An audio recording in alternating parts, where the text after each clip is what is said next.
Лимасолския митрополит. Ξέρω ότι είστε κουρασμένοι σήμερα, κάνατε μεγάλη εκδρομή. Знае, че сме изморени днес, защото така набързо казах къде сме били, дълго пътуване. Έτσι θα σας πω λίγα λόγια για την ιστορία της Μητρόπολης Λεμεσού. И така няколко думи ще ви кажа за историята на Лимасолската митрополия. Η ιστορία της Εκκλησίας της Κύπρου και της Μητρόπολης Λεμεσού αρχίζει το 45 μετά Χριστό.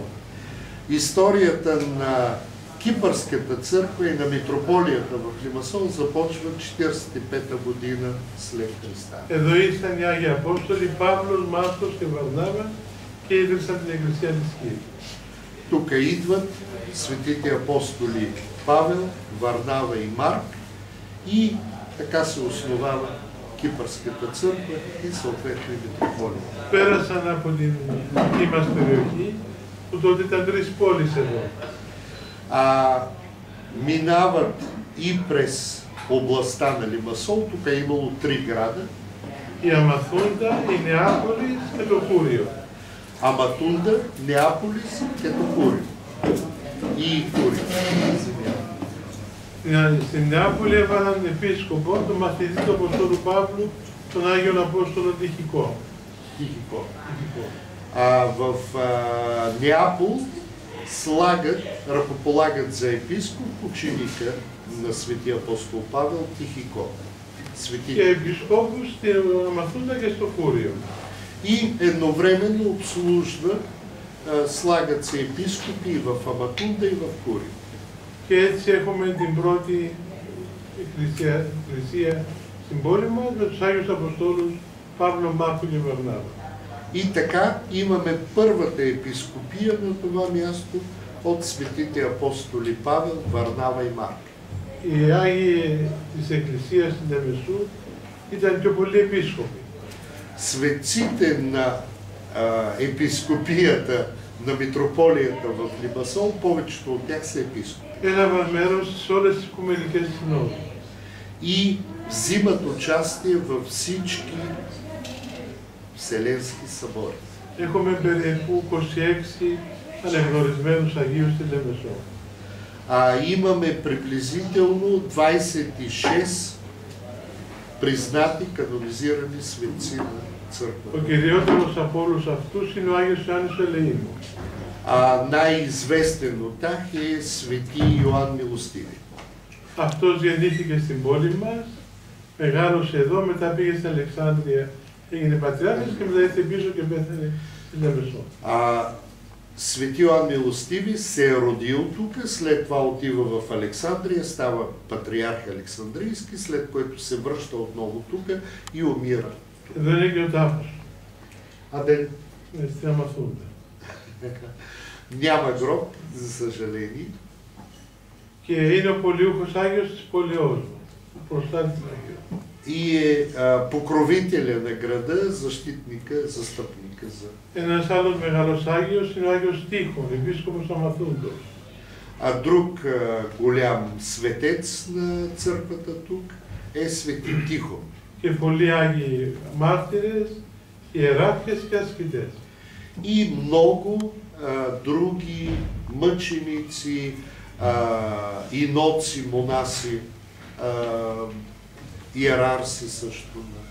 Από τον 7ο αιώνα η Εκκλησία της Κύπρου και Κύπρος μαζί όλοι υπέφεραν από τις αραβικές επιδρομές των μουσουλμάνων. От 7-8 век нататъка църквата тук много страда от непрекъснатите набези на арабите. Από τον 10ο αιώνα έχουμε την αιχμαλωσία της Κύπρου στους Φράγκους και Νετούς.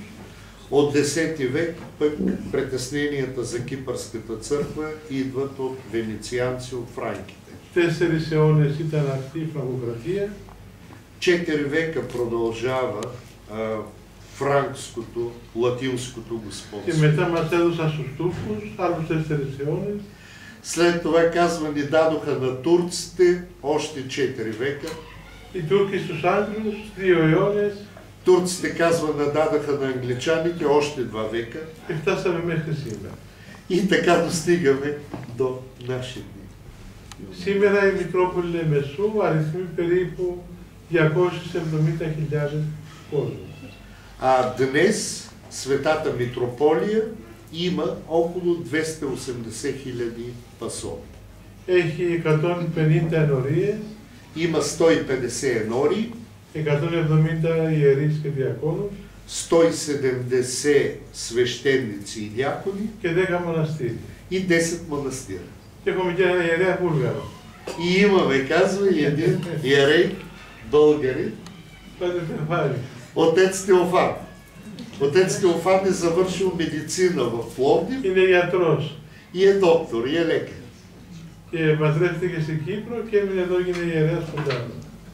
И идва тук, жени се тук и става иерей на Кипърската църква. Χαιρόμαστε πάρα πολύ που είσαστε μαζί μας και παρακαλώ να διαβιβάσετε και στον νέο Πατριάρχη που έχει την αγάπη μας, το σεβασμό μας και τις ευχές μας.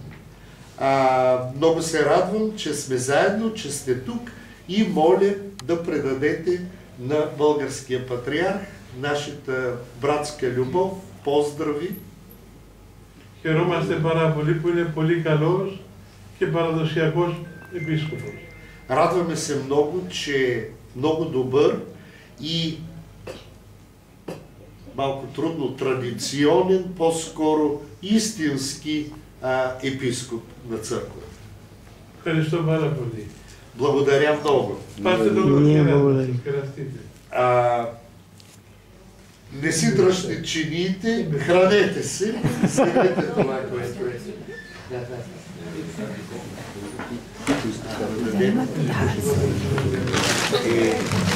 Това от поклонническия център, кажи, че се казва Свети Йоан Рилски. Ние пък му предаваме поздрави. Едно микро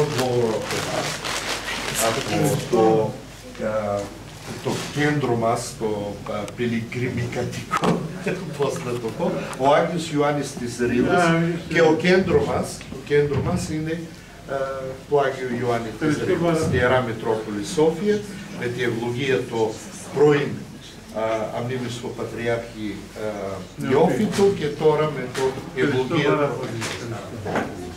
Един подарък от Поклонническия център. Ваше Високото Свещенство,